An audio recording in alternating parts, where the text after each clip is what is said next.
Okay, we're gonna look at terms, and we're gonna look at terms with parentheses as well as exponents.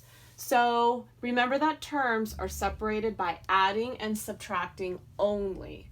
So we do not consider multiplying and dividing separating terms. So remember, multiplying and dividing always gives us one term. The same is going to go for an exponent. An exponent gives us one term because remember, exponents, we are also multiplying. So I always like to keep that in mind, that all of these, including an exponent, like that, always equals one term. So I'm thinking about that as I circle my terms. So we're going to circle our terms and then say how many they have. So if we look at this one, okay, this one has an adding sign, so this one is a term. So that 2 is a term plus, and if you think about it, 5 minus 3, if I were to solve that, that's 2.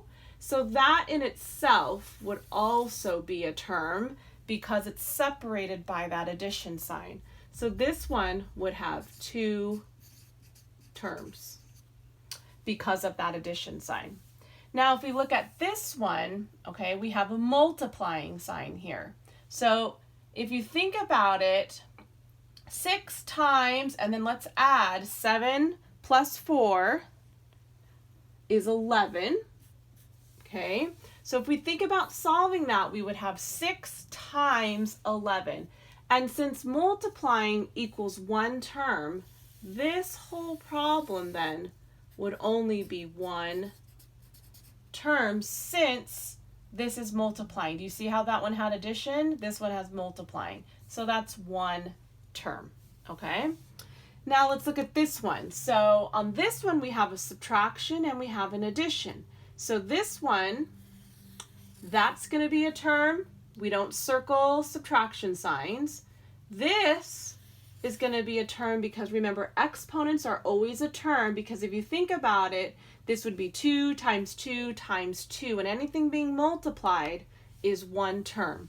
Then we have an addition sign, so we don't circle that, so we're going to circle that 5 as the next term. So this one has 1, 2, 3 terms because it's separated by subtraction and addition here. So this is 3 terms.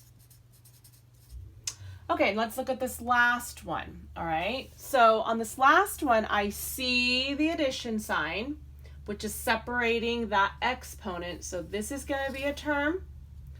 Now, if I think about what 3 plus 2 is, so that's 3, 4, 5, that's 5, and that would be gone. So really, I would just have 12 divided by 5. And remember, division always equals one term. So this whole thing would also be a term.